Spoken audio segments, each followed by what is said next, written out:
an original. From Story Studio Network. I'm Tom Hoppe, and I'm your host of the Most Painful Podcast.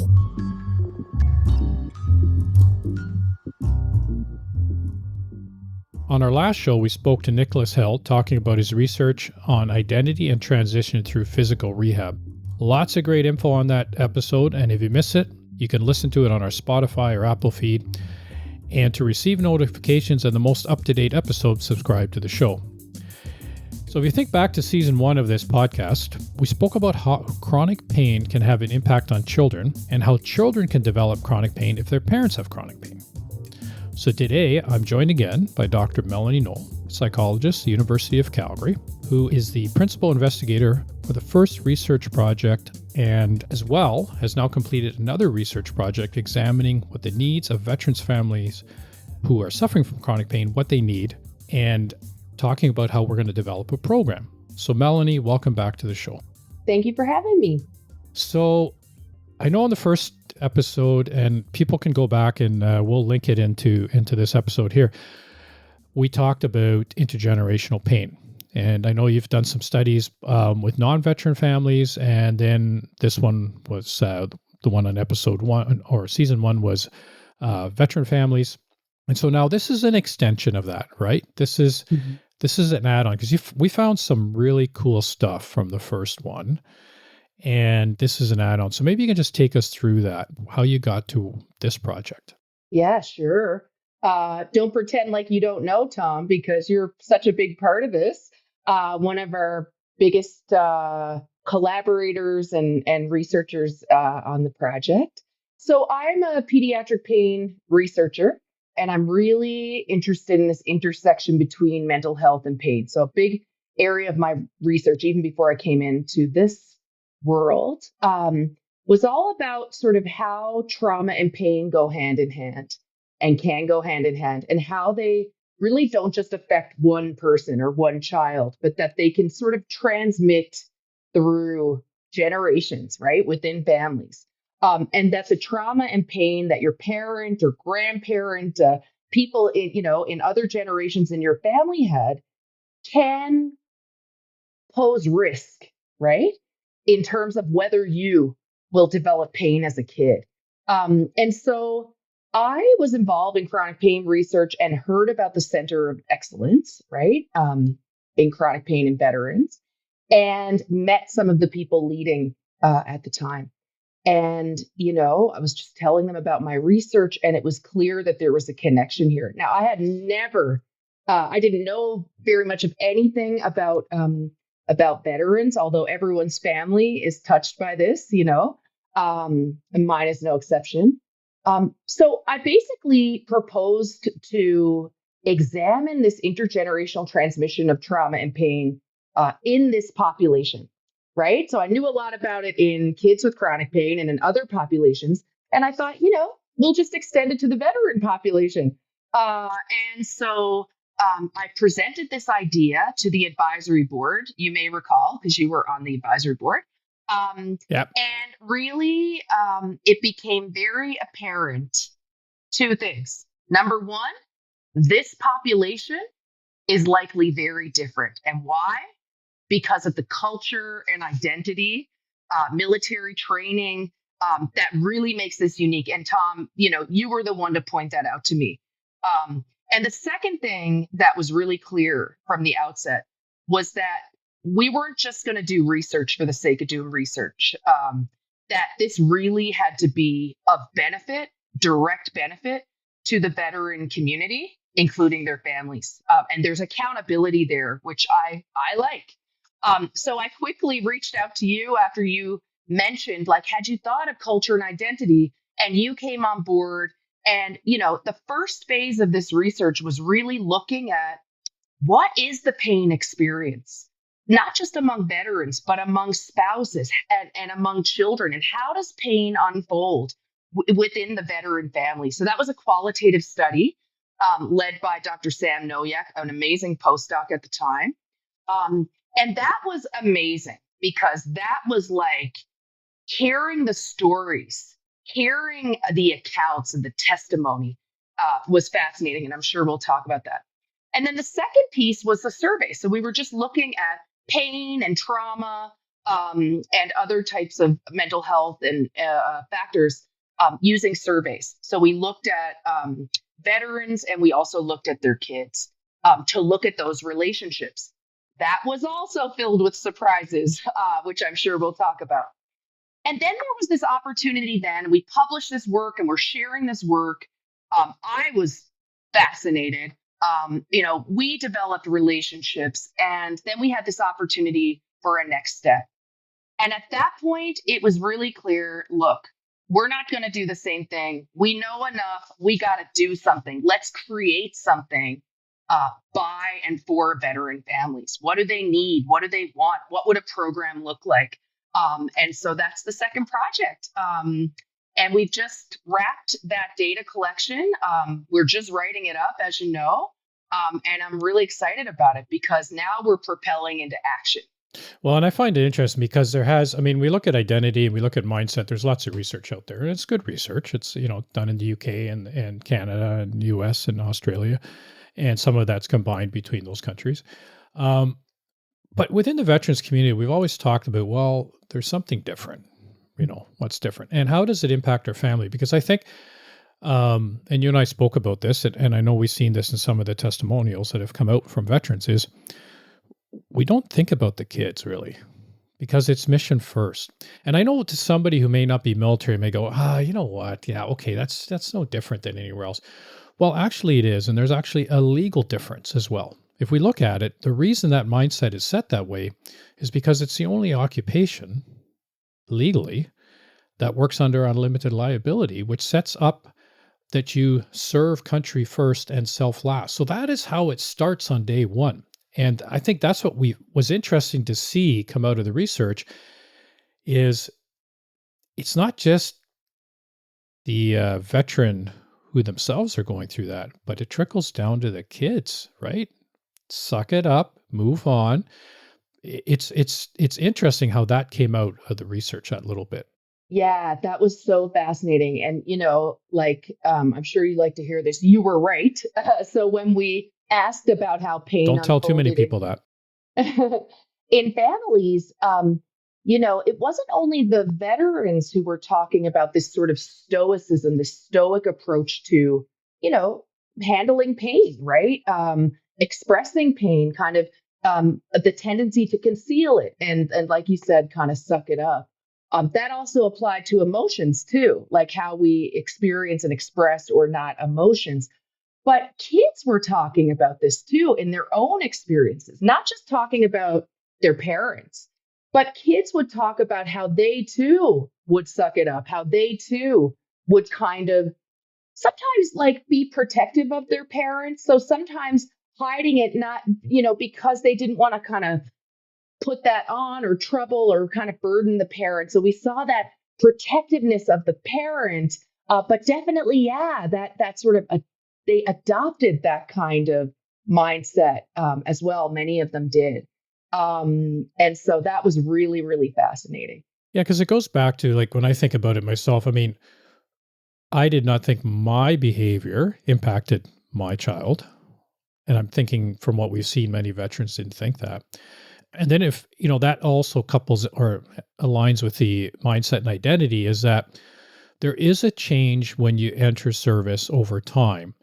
And we know from other research like Cooper out of the UK and Hall out of the US who mentioned, veterans will act in a way that they're not aware of. And that is so true. And we've seen that, I think in this research, we also seen it in one of the family programs that we were observing West, and where veterans will act without even knowing they're acting a certain way. And I use the time example, which I won't get into because we don't have time for it today. But if we're not even aware of some of those behaviors that impact us during and after we leave the service, can you imagine we're not even aware how that impacts our kids, right? So now our kids are being impacted by this, which they now, as you know, are you showing in your research, they take into adulthood. Yeah, it's so behaviors. Interesting. Yeah. And I think that is true. It can. And we're also seeing, and what was really like a pleasant surprise is that although there is risk of things transmitting to kids, there was actually more resilience than we anticipated. There was also, so much pride that, and one of the quotes the kids said, I'm proud to be a military family.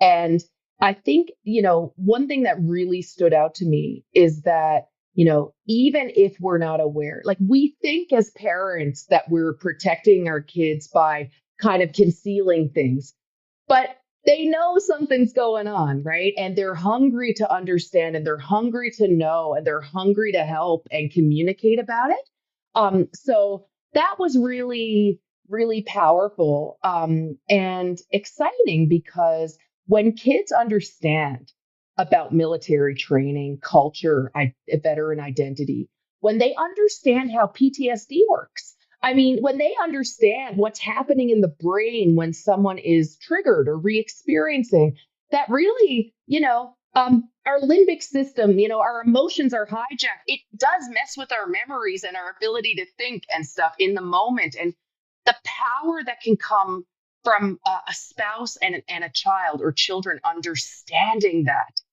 can change everything.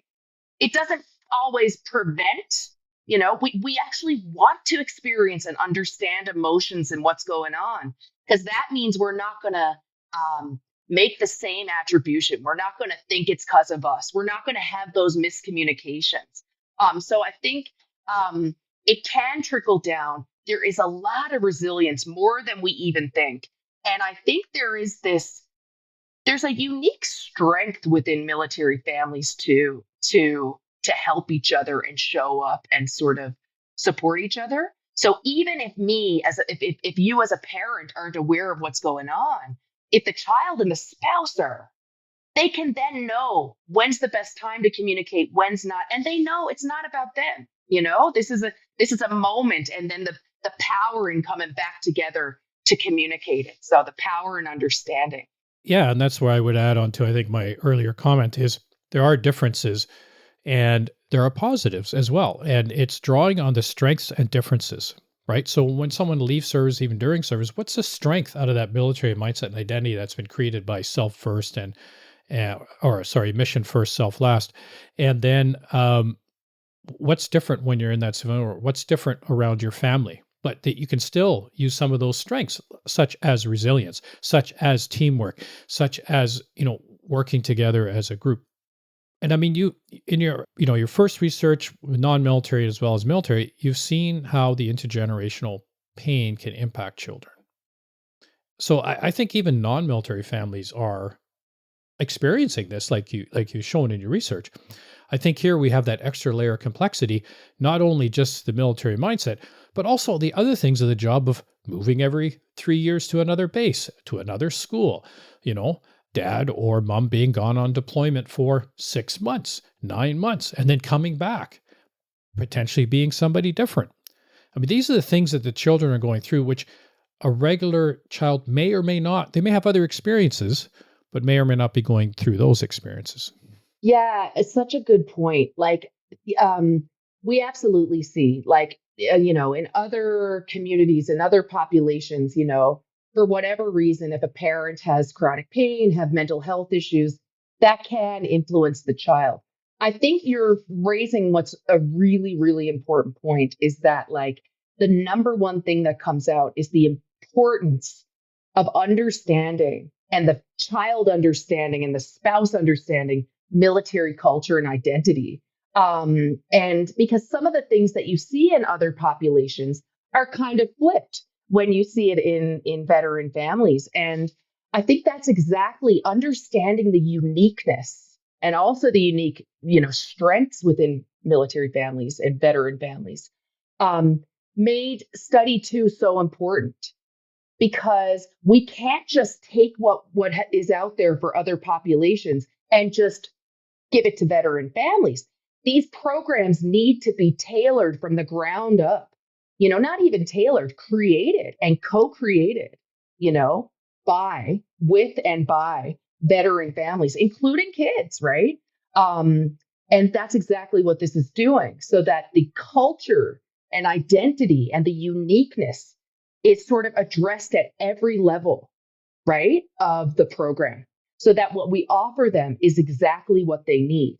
What was super cool as a researcher, it's like this process of how we co-created this. As a researcher who's normally like, I'm the expert, oh, it's not like that at all. Like I stepped back and it was really the families, the kids, the spouses, the veterans, and a couple of clinicians who had a lot of experience working with veterans and veteran families. They told us what they needed and wanted. And we had a lot of, quite a diverse group, a lot of diverse voices. And there was amazing consensus between everyone about what they needed.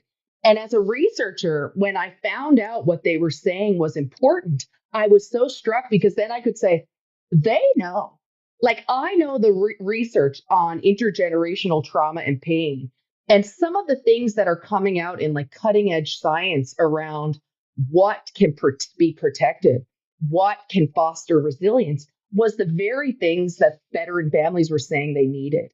So that was really thrilling. And I don't know of any programs, and maybe they do exist, that were really, designed from the ground up by kids, by spouses, by veterans.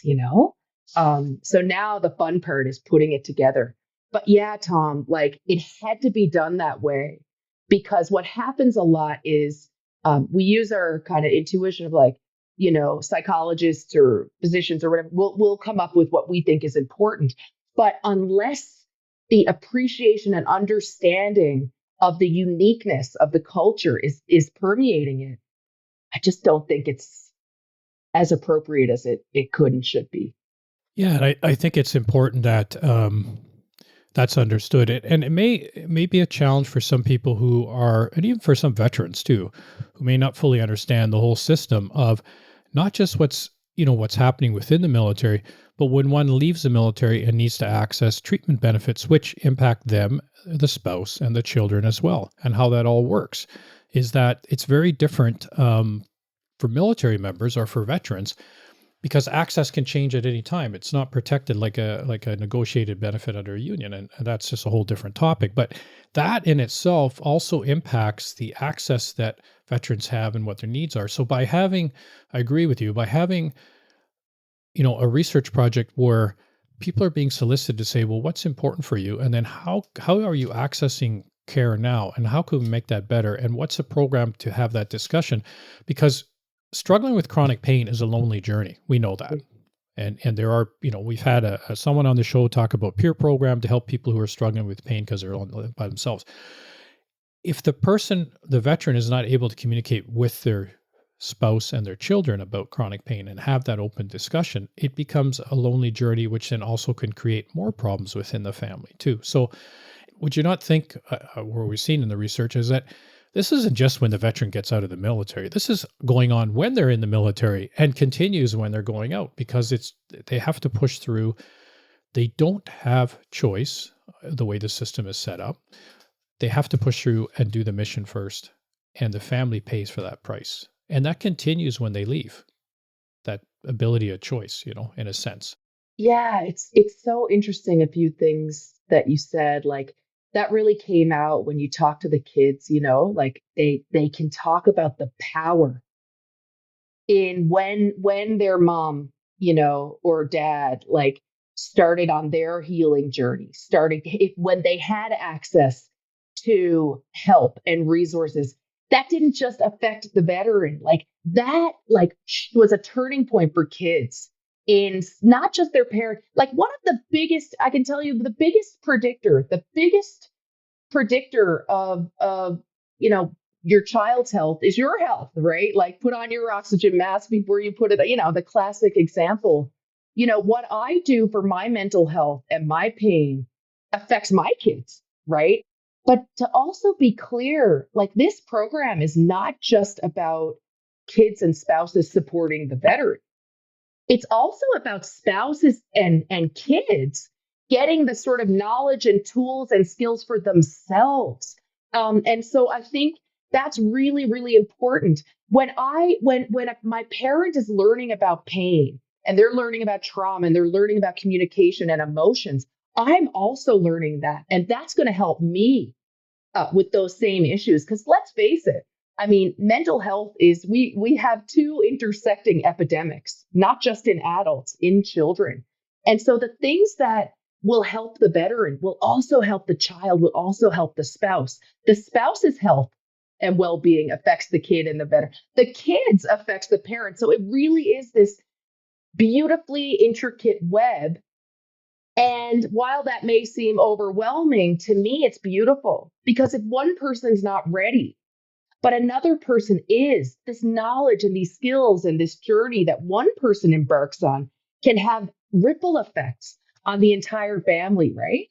Um, so I think it's really powerful. The other thing I wanted to say, when you talk about mission, man, self, that the strength in knowing how to work as a unit, right? So what some of the kids and some of the family members said, maybe you guys could frame this as, this is our mission, right? The family, this is our mission now. And sort of, this is the team, and sort of using those sort of analogies moving forward. The third thing I want to say that you raised was that, there were a lot of families who had experience with mental health and pain care.